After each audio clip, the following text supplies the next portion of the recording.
care. If you need help, please reach out to a licensed professional.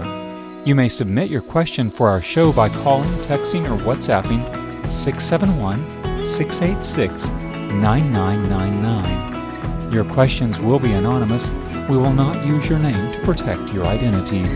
Now, here's your host for Be Renewed, mental health provider Shion Shironishi.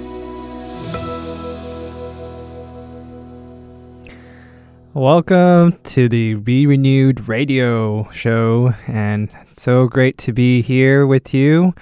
This is the show where we reset our mind, restore the heart, and rebuild the life. So I'm your host, I'm Shion, and today we're going to be discussing with something that almost everyone, maybe who is listening, has experienced, which is anxiety.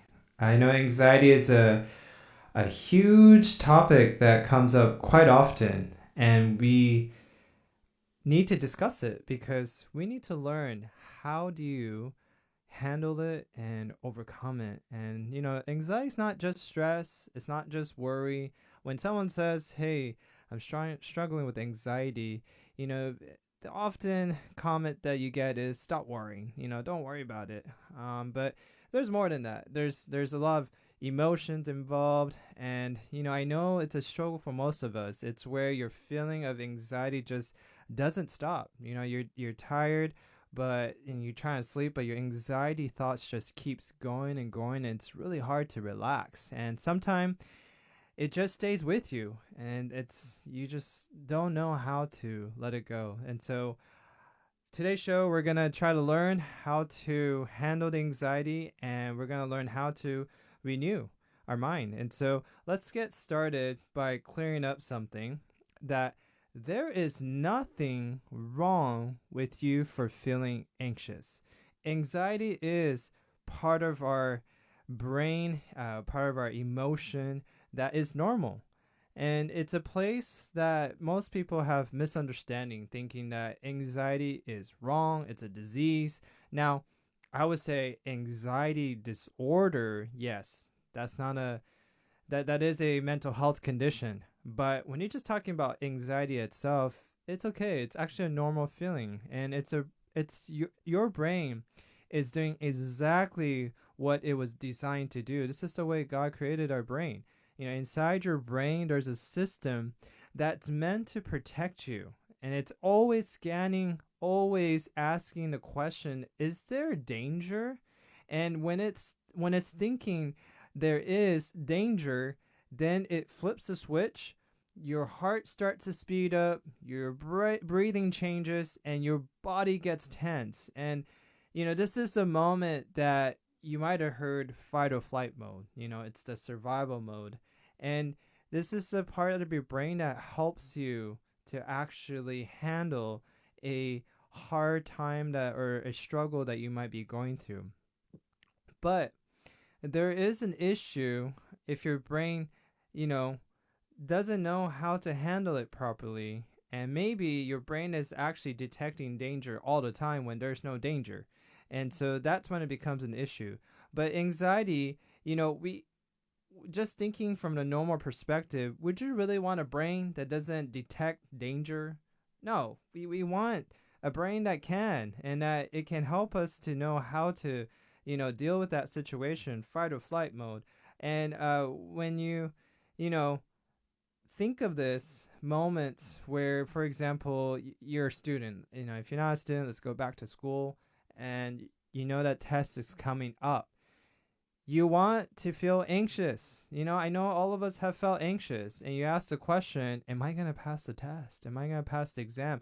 Well, I'm going to say you want to feel anxious, because what's the opposite of feeling anxious at those times, those moments? I would say you don't care. If you're not feeling anxious about the test, you're probably thinking, I don't care about the test. I don't care if I pass or fail.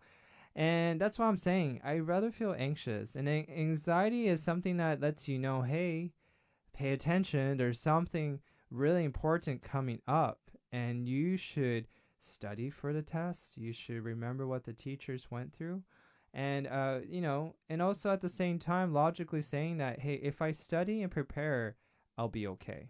And, there's nothing to overly stress about. And so that's how the normal brain should work. Again, anxiety is a normal emotion that we feel often.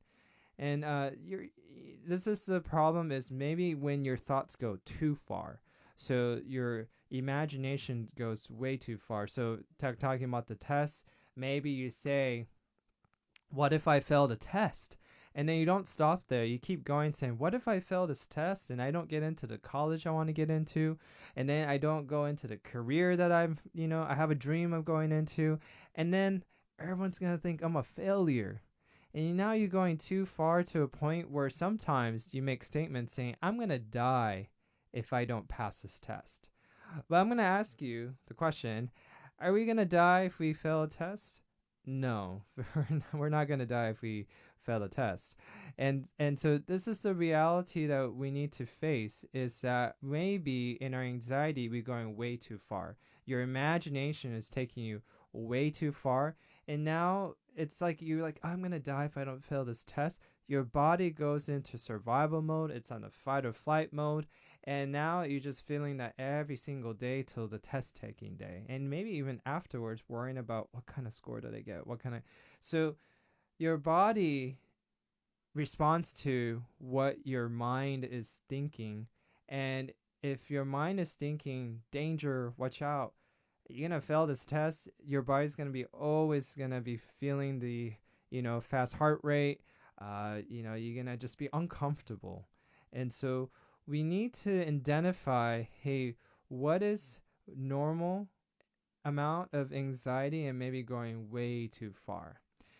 And some research shows that in anxiety, the emotional center of the brain, the amygdala, becomes overly active while the part that helps you to think clearly really struggles to keep up. So, the amygdala is a place where you feel emotion, and one of the main emotion that you feel is fear. So if you ever felt like, I know I'm overthinking, but I can't stop, that's why. Your amygdala is on an overdrive, and it's overly in a fight or flight mode, constantly under the feeling of fear. And it's hard to break that, and it's constantly keeping you on edge. And we need to understand something clearly, is the fear emotion is also real. It's okay to feel the emotion of fear, but know that emotion of fear should be felt in a different moment versus when you should feel the anxiety. So when should you feel fear? Is a moment that your life is in danger. For example, if a lion's right in front of you and the lion's about to get you, yes, that is a moment you should feel fear. Maybe you're on the edge of a cliff and you're about to fall off. You should have the emotion of fear. Maybe there's a car coming right at you. That is a moment you should feel the fear, the emotion of fear. And so that's okay. You want to feel those moment of the emotion of fear. And the amygdala sends out the signal. And it eventually gets to the frontal lobe where we make logical decisions. And you decide, what do you do? What do you do at this moment of danger? And so fear should be felt, again, is only when your life is in danger. Like you're going to die, basically. But anxiety is not fear. You should not be feeling it, you should be feeling it when you are actually thinking about things like, oh, there's a test coming up. Oh, I'm about to go up in the front of the people and do a presentation. Those are the moments you should feel anxiety. And when you're feeling anxiety, it's not when your life is in danger. But when your life is in danger, it should be the emotion of fear. And so when people ask me the question, well, if anxiety is normal, why do people come and see you? And this is what I say, is that when your anxiety has become your fear, that's when it becomes like an anxiety disorder. And every day you're feeling this fear when it should just be anxiety.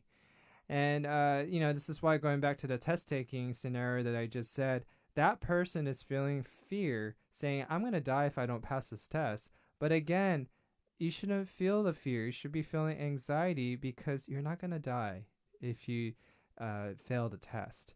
And so that's the difference between the fear and anxiety. And the amygdala is having a hard time, and it's an overdrive, thinking that you're always in danger and that your life is in danger, and it's overworking. So now, let's go deeper. And, why does your mind keep looping the same thoughts over and over? And it's always coming up with these worries and what's going to happen. And it comes down to one word, is prediction. Your brain is always trying to predict the future. It's how it's trying to protect you. By being in control, you think that you're going to prevent bad things happening.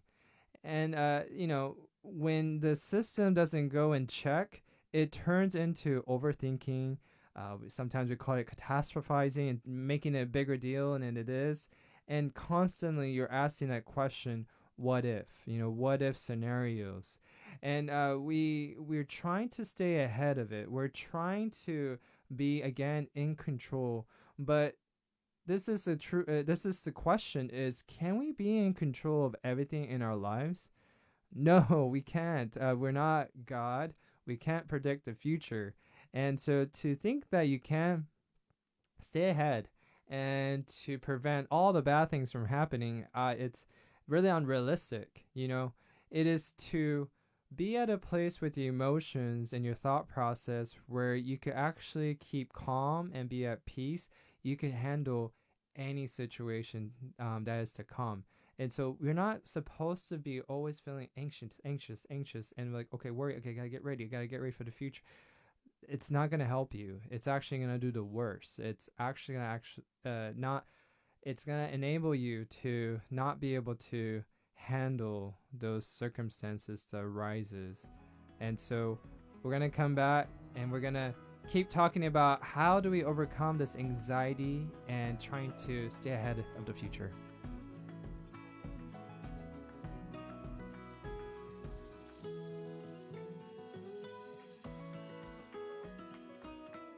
This is Be Renewed, the show for anyone ready to refresh their mind, heal relationships, and embrace life fully. There's more to come, so please stay tuned. We welcome your anonymous questions by phone, text, or WhatsApp at 671-686-9999. How's your day going? Work okay? Family doing well? What's your stress level like? Things been a little rough lately? Any cause for celebration? At Joy FM, these are the things we want to know about. We want to know how you are, the good, the bad, everything. That way, we can pray for you. See, we're not here to just ask questions. We're here to help point you toward the answer. Learn more at our website at joyfmradio.net.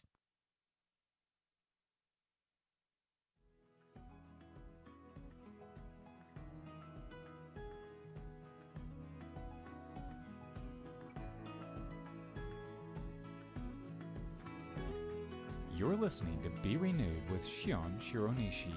Your questions are welcome at 671-686-9999. The show continues in just a moment, so don't go anywhere.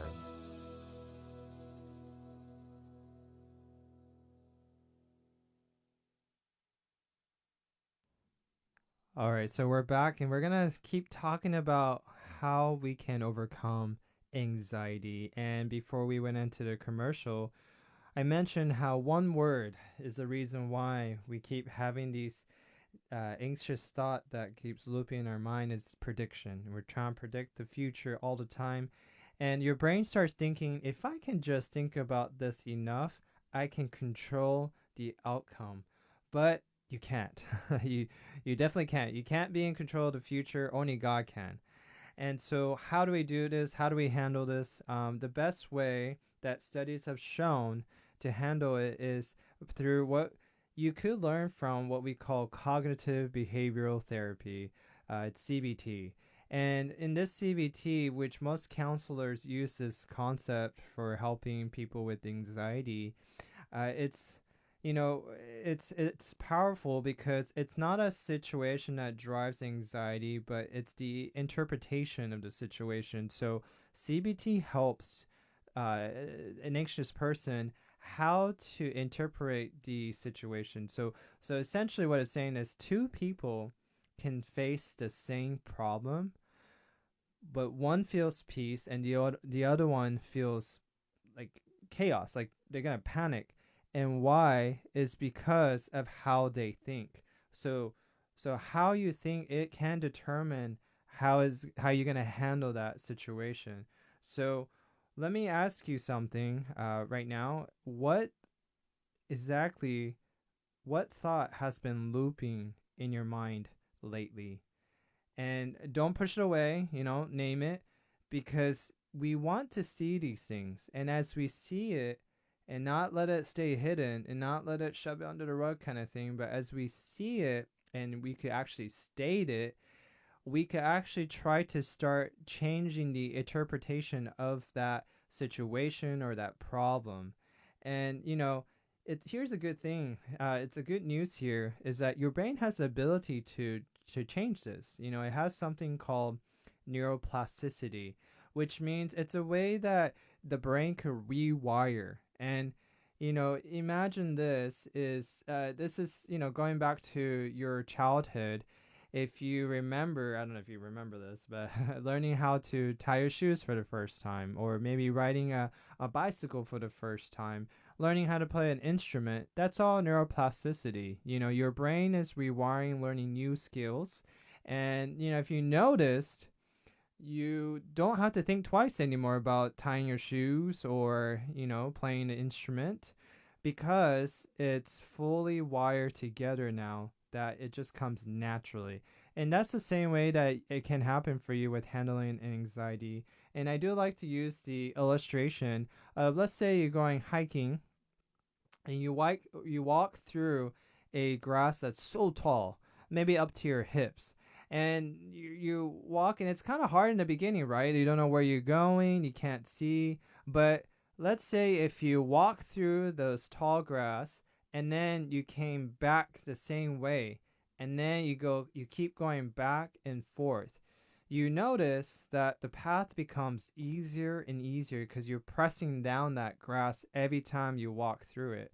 And what's essentially happening, the same thing happening there, is happening in the brain. The more that you consistently practice or certain skills, it becomes easier. The pathway becomes so clear, and it just becomes a second nature to respond or to use certain skills. So the same way that we could learn how to learn new habits, the same way you could learn skills to overcome your anxiety and to even have thoughts that can naturally just come out if you just practice this restructuring. We'll call it restructuring your thoughts. And brain imaging studies actually show that when people go through structured thought, neural process like CBT, it really helps you. It really shows a structural change that occurs in your brain. And so your brain physically actually changes. So when this is occurring in a positive way, you can shut off those fear emotion that you might be having at a time that's not appropriate. Like earlier I talked about test taking. And the thinking center will become stronger, that you now don't get stuck in your mind. That looping stops. So the key point here is, again, we need to practice. We need to practice interpreting the situation in a healthier way, in a better outlook. And the key is that change doesn't happen by accident, but again, it happens by practice. So you could hope and wish that this anxiety goes away, but it doesn't go away just by hoping. We have to actually practice. You gotta keep trying to understand how to restructure your thoughts. And so, for example, the test taking, just go back to saying that, hey, I'm not gonna die if I don't pass this test. And you know what? I've been listening to the teacher. I've been listening to what to study for, and I've been looking through my materials, I should be okay. And I've passed my tests in the past, I should be okay. But even if I, another good outlook is, even if I fail this test, it's not the end of the world. I'll learn from it, and then I'll do better next time. And you know what? I'm willing to say this on the show, to say that, hey, I failed tests before. And well, one thing, first of all, I'm still alive. I'm not dead. And I have learned, if when I failed that test, I learned how to take a better next time. And so, this is a moment of learning. You don't have to look at it as I'm a failure. The moment that you let those things slip into your thoughts, now your whole body's going to respond to that. You're saying, I'm a failure. I'm a failure. And now the anxiety is just going to continue, right? Because if you're thinking, I'm a failure, and let's say you have something new challenge comes up, like finding a job. Now you're saying I'm a failure, so now you get anxious because you're like, they're not gonna like me, they're not gonna accept me, they're not gonna give me the job. And so those restructuring the thought, it's so essential. But I know what you're thinking right now. Easy said than done, right? But you're saying that because you haven't practiced it. And that's like maybe someone that's a bodybuilder that's lifting 300 pounds, squatting or chest press, and they're like, yeah, you just gotta practice. And you might say, oh, that's easy for you to say. But those guys never just got there by one day, or trying to chest press or squat one time. It was consistent training every single day, and that's how they reached being able to lift 300 pounds or over 300 pounds. And so we need to practice this every single day. Help your brain to rewire. And so I really want to challenge you with something. Most people try to cope with anxiety by distracting themselves. Sometimes you rather just disconnect and stay in your own room by yourself. You don't want to go out to restaurants or anywhere at the mall because you're like, okay, I'm too anxious. Or you just try to escape the world, your anxious world, by scrolling on the phone, on the social media, and you just avoid triggers. And maybe it works for a moment, but then the anxiety will come back. And why is that? It's because you didn't change the system. You're just doing things to take a break, but you're gonna come right back to the system that the brain is in. And we need to change that system. You can't just try to escape it. And these avoidance concept, coping mechanism, it may work at that time for short term, but what I'm trying to tell you is the long term, it will not help. It's actually going to strengthen anxiety more, because imagine this. If you have anxiety and you're telling yourself, I'm going to avoid everyone, I'm just going to stay in my room all the time by myself, what are you doing to yourself? You're learning to just stay by yourself. You're not learning how to interact. Maybe you have something called social anxiety. I used to have severe social anxiety. When I meet new people, I'll get so anxious that I get panic attacks. And if you're by yourself, and I kind of did this too during that time of severe anxiety, I would hide myself in a room.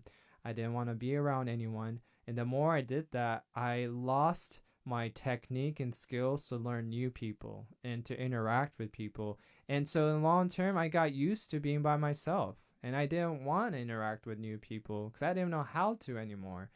And so we don't want that to happen. In the long run, these things are not going to help you. Short term, it may feel good, but not for the long term. It's not going to help you. And so coping mechanisms, we need to understand what's healthy and unhealthy. And some of the things that I just mentioned earlier are all unhealthy, and we need to kind of steer away from that if you're struggling with anxiety. I definitely can tell you, after going through counseling, and my counselor mostly did CBT, and it was quite helpful that she taught me how to restructure my thoughts and how to practice them every single day. And even for me, the biggest practice was in the mornings and the evenings whenever I was spending time with God. When I was reading the Bible, praying to God, I was reminded that God is in control. I wanted to be in control, and so I wanted to hide myself away or try to avoid anxiety or try to be, a step ahead of my what ifs. But every time I came to God in my morning and evening devotions, I came to a place of surrender, saying, God, you're the only one that can be in control, and you're the only one that can help me. I can't do this on my own. And those other moments, prayer and reading the Bible will restructure your thoughts. I don't want you guys to think it's just about, okay, in your brain and you're just in silence and trying to. We need to actually try to replace it with a truth. A lot of things you're telling yourself is a lie. For example, I'm going to fail, I'm a failure, or, I'm in the future, nothing's going to go well. But when we replace the lie with the truth, which is only can be found in the Bible, our mind will change. This is true renewal. Our mind will really change to a place of having peace, contentment. And again, I'm not trying to tell you if you're having devotion and prayer, like God's going to make everything go well. You're never going to have to feel anxiety. No. It is a place you get to where you say, things are going to happen in the future, maybe. We all know bad things do happen. I mean, I can't tell you, a moment of my life every year that there wasn't a bad moment. I mean, it does happen, small or big. But those moments, we know now that God is in control and there's nothing to worry. And even I love to claim that promise, saying that he tells us he'll never leave us nor forsake us. And so those moments, you go with a different mentality, saying, even if this bad thing is happening, God is with me and there's nothing to fear or worry about. And that's such an awesome place to be. That's such a place where you could have so much peace, and that looping would definitely stop. And that was my experience when I was trying to overcome my social anxiety. I really claim onto God's promises and truth. I kept reading my Bible, and it really helped me a lot. Even the people that I surrounded myself was helpful, where my church friends would always encourage and pray for me. And so when you come back, we're going to talk a little bit more and continue on with how can we overcome our anxiety.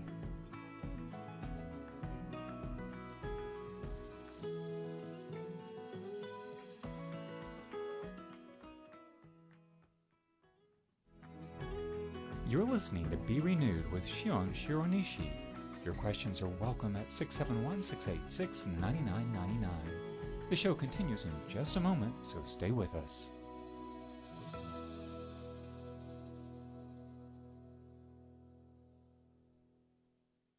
The Saipan Seventh-day Adventist Clinic offers outstanding dental care in the CNMI. Dental services include dental hygiene and general dentistry. We also offer root canals, implants, wisdom tooth extractions, and dental laboratory services. The clinic is open Monday through Thursday from 8 a.m. to 5 p.m. and Friday from 9 a.m. to 12 p.m. Our friendly staff are always ready to help you. For an appointment, please call 670-234-6323. Now back to Be Renewed, the show that helps you refresh your mind, strengthen your relationships, and live with purpose. Have a question? Call, text, or WhatsApp your anonymous question at 671-686-9999. Here's your host, Shion Shironishi. All right, so we're coming back and talking about how to handle our anxiety, and especially through God. And let's go deeper than the brain. Let's talk about the heart, because anxiety is not just about thinking, it's about where your trust is placed. And so I want you to listen to this in Isaiah chapter 26, verse 3. It says, "You will keep him in perfect peace, whose mind is stayed on you." I don't know if you caught that. It says peace is connected where your mind stays. And if your mind stays on God, you would have perfect peace. And so where your mind stays will determine what emotion you're going to have. And so when your mind stays on the problems in your life, anxiety is going to grow. When your mind stays on control, probably pressure is going to grow. And maybe your mind stays on uncertainty, that's where fear is going to grow.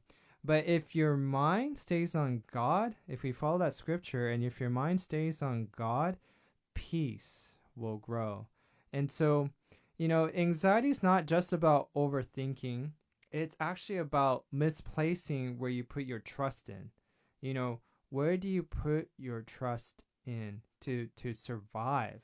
And, we want to ask that question genuinely to ourselves and say, where do I put my trust in? So if your trust is in, let's say, finances, like I have to have money to be happy, I have to have money to survive, and all you're thinking about that, it's gonna cause anxiety. I mean, there's never enough. You gotta keep working to make more money, and that's all you think about, money, and it's not gonna bring peace into your life. Let's say career, that's your trust in, is I gotta have the best career. You're gonna try your best to get the best of the best. Maybe if you get the career, you're like, I need to improve more and more. But hey, you know what? You can never satisfy yourself just with career. There's more to life than career. And so we want to understand this and to see that where is your trust going. And so let's see what else we could think about when it comes to anxiety and dealing with the future worries, where you put your trust in. Because again, yes, it's a thought process, it's an emotional process, but also there's some practical things that can help. And so but let's take a question that we just received from someone. And there's a question here, and it says here,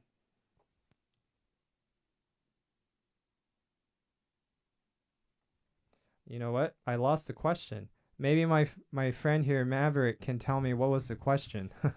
Yes, someone called and asked, what do you mean when you say that God is in control? Can you please elaborate on that? Okay. All right. That's a very good question. What does it mean God's in control? So, when I say it, and I'm not sure in what context the question's being asked, but I'll try to explain the best I can.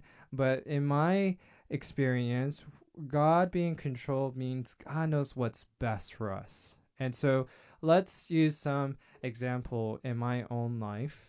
I would say, I actually just did a talk at church, so maybe I'll talk about this. And it's a pretty serious one, and I know that it's a hard topic for most of us. But when I was 19, I was struggling severely with a health issue, and I couldn't, for example, I lost energy, I lost weight, I couldn't focus in my university classes, and I went to UCSF and all these hospitals, but they couldn't figure out what was wrong with me. And I got really anxious, thinking, man, am I going to die? Is something bad going to happen to me? Am I even going to get better? Or, I'm a fitness fanatic in the past. I still love fitness. But when I was younger, fitness was everything to me, but I couldn't even work out anymore. And I just got so anxious that my life is never going to be the same. And I thought maybe this is going to kill me. But when I was pointed to God at that time, I had a group of people that was encouraging me, praying for me.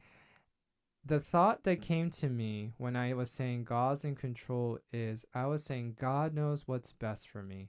Yes, I want to be healed right now and stop all my anxiety about my health, but you know what? Maybe God has a plan in this. God has something with this. And what what happened was I was saying, whatever your plan is, I'm happy with it because you know what's best for me. And so that's essentially what I mean when I say God's in control. And eventually I actually got better, you know, but it was because of my sickness. I actually seeked out help at a place called Weimar Institute in California. And it's a place where they practice, you know, well, in my opinion, God's, you know, natural healing and methods. And they were teaching about lifestyle changes and how to be healthy with eating and exercising and other things too, you know. And they taught me all those things. I ate their food and, you know, I really changed my lifestyle and actually got better. And it's because of that, you know, so when I was able to see why God did this for me, or what God has set up for me, I was really glad because I am today a medical provider, you know, in psychiatry because of that situation. Actually, that inspired me to say I want to help more people that are feeling sick. And I actually felt depressed, anxious at that time. So I said, I want to help people with their mental health too, who are struggling with their health. And that set me up in the path of my career. And so that's what I mean when I know God knows what's best for me. Is He knows whatever is coming, He knows that this is going to help me and this is going to help me to point to a certain direction. So I hope that makes sense, and that you know that you can also live like this in every situation. If you're having financial problem, you know, we're just talking about trusting in finance. If you're having financial problem, we could say, you know what, Lord, you know what's best for me. I don't know what the outcome's going to be, but whatever happens, it's going to be okay. And, you know, I have that fair share too. I mean, you know, I had a single mother who, you know, was trying her best to survive financially because my father left when I was younger. And she really didn't know sometimes where that money was coming. And throughout those times, we just pray and ask God, and, you know, we say, God, you're in control. And every time God brought a money for us, or, you know, paying for this and that, you know, and that helped us actually to grow more in our faith in Him, and that He will provide, and that it's not that the money's going to save us, but that He is truly the one that's going to save us. And so, you know, it's hard. It's not easy. We want to be in control. If you want a literal imagination of what that looks like, is we all want to be in the driver's seat. We want to drive this, steer that wheel, and we want to go this direction, we go that direction, because we're like, we know this is what's best for us. Oh, we know if this needs to happen so that we could be happy, or, you know, everything will work out. But God knows, again, what's best for us. And if we just let Him sit in the driver's seat and we could just be in the passenger seat, God's like, let me show you. And I could really vouch for God, saying that every time God has led me in a direction that I didn't, you know, think that to be the best, or, you know, I was thinking another direction. Every time He took me to His direction, it really brought peace. It brought more faith, and it brought more healing. And so I hope that you could trust Him to be in your driver's seat. And so as we keep going, we want to see some practical ways to handle anxiety. And some of you guys might have heard this technique or concept before, called grounding technique. And this concept here is when we are going off of our emotions, and I know specifically we're talking about anxiety today, and when our anxiety goes way too far, we feel like we're lifting up. We feel like we're, you know, not feeling the ground anymore. And, you know, it's we're going into panic mode, right? Just imagine if that happens to you all suddenly, it'll be really freaky. And so, you know, it's kind of what we're feeling a little bit in our anxiety, and we need to ground ourselves, come back to that ground. And there's some technique to do that, to help you to be firm with the foundation of having peace, which one of the main concept is breathing, you know, inhaling 4 seconds and then holding it and then exhaling for 4 seconds slowly. This is really one way to help your nervous system to calm down, to naturally in your body, physical body, to use the system to calm down.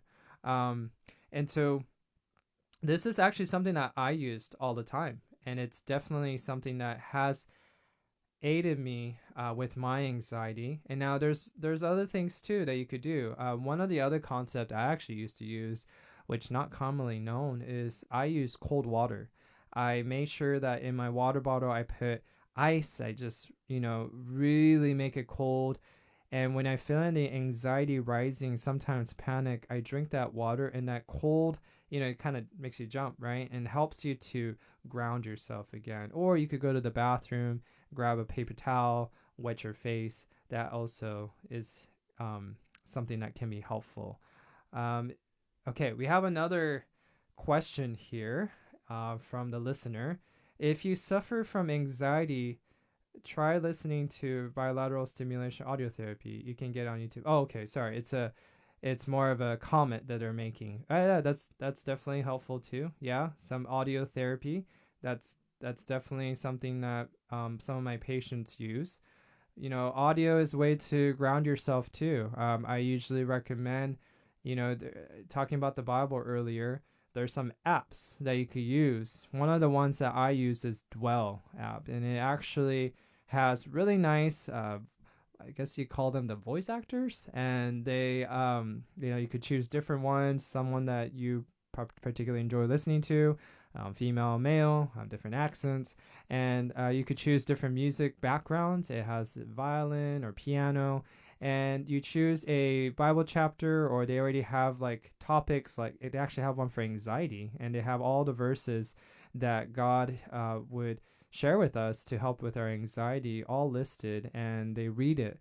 And that helps actually to, this is Christian way of meditating on the Word of God. And when you could focus on the truth, remember, not the lie, but the truth, that helps you to ground also. So yes, audio things is quite helpful. And so when you come back, we're going to talk more about how practically we can handle our anxiety.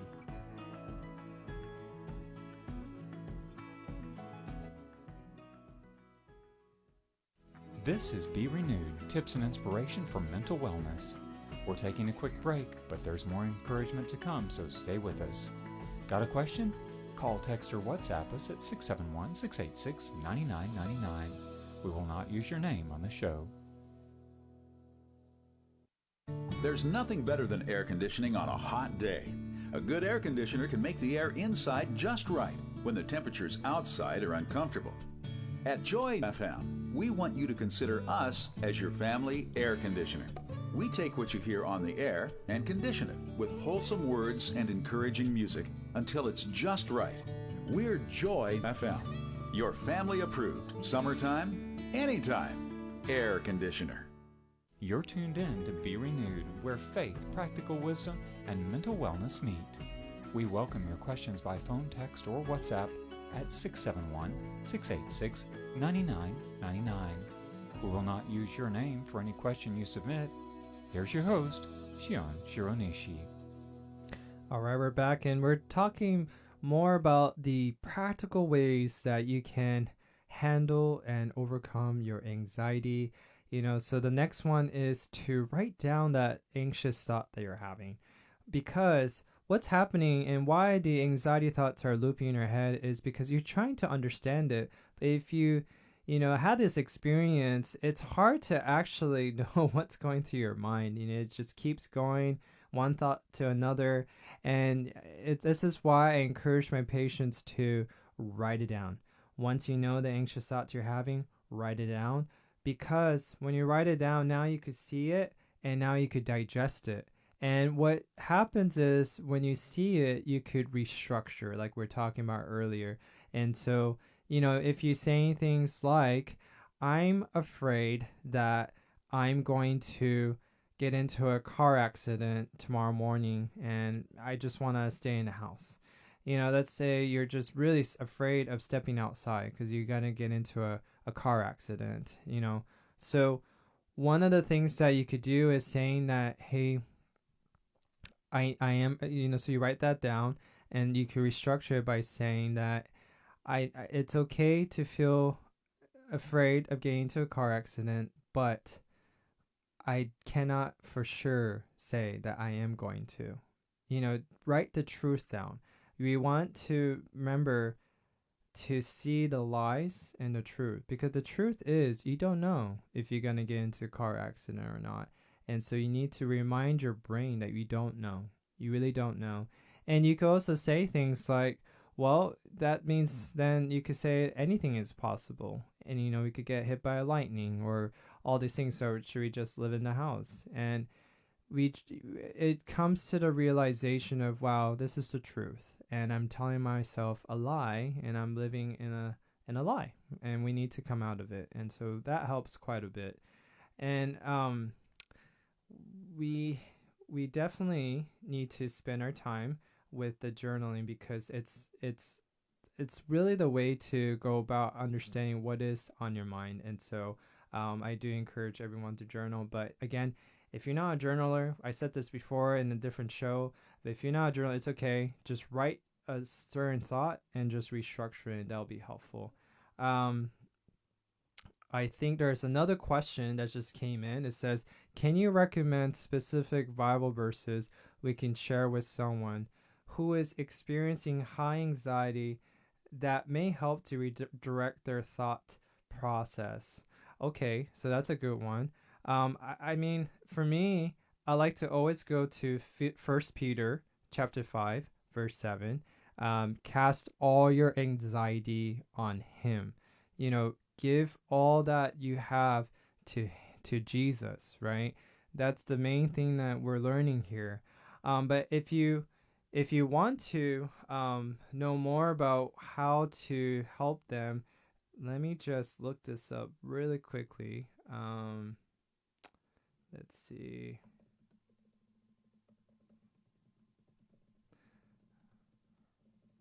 Yes, okay. So I would recommend, one of the things that I go to often is Matthew chapter 6. And there's a whole chapter there about worrying about your future. And, there's some key points here. And I hope that you could just go to that chapter and just read the whole thing. But I'm just going to point out some things. But, Jesus is talking here. And Jesus paints this picture here. He says, look at the birds of the air. They don't plant or harvest or store food in barns, and yet your heavenly Father feeds them. And he said also, consider the lilies of the field. They don't labor or spin, and yet not even Solomon in all his splendor was dressed like one of these. And, basically, essentially, to summarize, what he's saying is, look at the birds, look at the lilies. God is taking care of them. They're not worrying, they're not complaining. God is taking care of them, and we could learn something from them. But even more, see, this is what Jesus says. There's a line here that says, aren't you much more valuable than they are? And essentially what I saw when I was reading this was that, wow, we are more valuable than birds and lilies. As human beings, we are child of God, children of God. We are more valuable than the birds and the lilies. And the birds and lilies don't worry. And God takes care of them. So how much more would he take care of us? And this helps us to remind us that we are valuable. You see, sometimes we have anxiety because there's somewhere inside of us subconsciously thinking, am I worthy or valuable to be taken care of? Does someone care about me? And we need to be reminded that we are valuable, that God cares about us, even to a point where, we need to do this whole show is based on Romans 12, verse 2. And it says that, don't conform to the world, how they think, but be transformed by the renewing of your mind. And the world, we really need to renew our mind to remember that, hey, we are valuable in the eyes of God. And the world tells you that, hey, if you're not doing this, if you're not this person, if you're not like this, No one cares about you. You don't have no worth. But remember this, even before you were born, God knew that you were going to be. And He knew your existence was going to happen. And which means that's so special that even before you were born, God had a value in you. You didn't do anything, you didn't have to survive or anything like that. You're just valuable because He wanted to create you. In this sense, really tells us that, hey, there is really nothing to worry about, and that God cares. God deeply cares about us. And we just need to let that sink in quite a bit and to digest that, because we often don't think about our worth or value system. But essentially, this is what's running our lives. And every time a patient comes into me and they're telling me they're struggling with anxiety, we always end up coming back to talking about their worth and value. And even think about the example that I was sharing earlier, saying that, hey, I'm gonna fail this test, and I'm gonna die if I don't pass this test. And the question is, why does that person make a comment like, I'm gonna die if I don't pass this test? And it's because when we feel like we're losing our worth and value, it feels like we're dying. It really does. And it's everything that causes us to live and to have life. And so an anxious person, and again, me having that history, is someone that's trying to hold on to their worth and value. They're trying to keep whatever that's left. But the thing is, though, is you can't lose your value. You can't. God has said in that, and that's permanent. He says, you're my child. And we are in stress because the world tells us, no, you got to fight for your worth and value. You got to keep it. You got to protect it, kind of thing. But God says, no matter what, Jesus came and died for our sins while we were yet sinners. Jesus came down for us. And it wasn't because we're good people, good Christian, or we were doing all right things, or we accomplished great things, but it was because He loved us and he gave us a value. And, this needs to be reminded all the time for us. And so I do recommend this portion in Matthew to remind us and actually really imagine Jesus asking us a question, aren't you much more valuable than they are? Don't you see the value that I set in you? So if I take care of the birds and the lilies, how much more would I take care of you? Your financial problems, your career problems, your marriage problems, those anxiety you're feeling because of these problems, I can take care of them for you.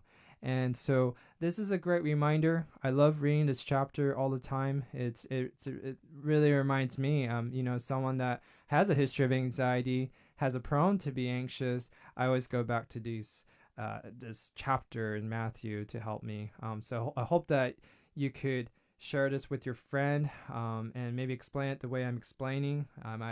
There's so many other verses in the Bible that is so helpful. I just really can't stop but to point to the Bible as a solution for our anxiety and any negative thoughts that we're experiencing. And I definitely could testify for that, for sure, for my own life. And God has saved me from tremendous, life that could have been right now if I kept going with my anxiety. And I could definitely tell you, for those that may be feeling like, is there really hope? Well, I always share about this, but because this is a big deal in my life, where my social anxiety was so bad that I would have panic attacks, and I've even fainted in front of people on the stage. And it was very embarrassing, and after that, it was every time maybe I had to do a presentation in school or whatever it is, I had serious anxiety that just always just spiked up. And because of God's grace and the things that He taught me through the Bible, it really helped me to have peace. And again, that verse that I shared earlier, is really good. If you missed this one, I would really encourage you to share this one too. It's Isaiah 26, verse 3. You will keep him in perfect peace, whose mind is stayed on you. So if your mind stays on Jesus, you'll always have peace. You'll always have calmness around you, and you don't have to be surrounded by this anxiety, this chaos. And if you have your mind set on these anxious thoughts, it's going to not take you to a great place. And that's something that I was really impressed by, by reading the Bible, is to keep my eyes on Jesus. That's what it says in Hebrews 12, verse 2. Keep your eyes on the author and finisher of our faith. And so I believe that we can overcome this. And now I do public, speaking, and I get invited everywhere to speak. And that is the grace of God that he brought me to this point. And I haven't had any panic attacks or anxiety attacks. And so I hope that this show has helped you. I hope that this can make a change in your life with your anxiety. And when your mind really is renewed by the Lord, you will feel that peace that you never felt before. And so this is what this show is about. And I pray that your mind can be renewed every single day as you keep your eyes on him. And I know that this is something that has helped me my entire life. And the peace is what we're all looking for. And God is wanting to give it to you today. And so don't chase for it. Don't fight for it. You just need to accept it. God wants to give it to you today. And so this is Be Renewed Radio. And thank you for joining us tonight. And I will catch you next time. That's it for today's Be Renewed. Remember, this show offers guidance and inspiration, not professional mental health care. If you need help, please consult a licensed professional. Thanks for listening, and please join us again next week at this same time.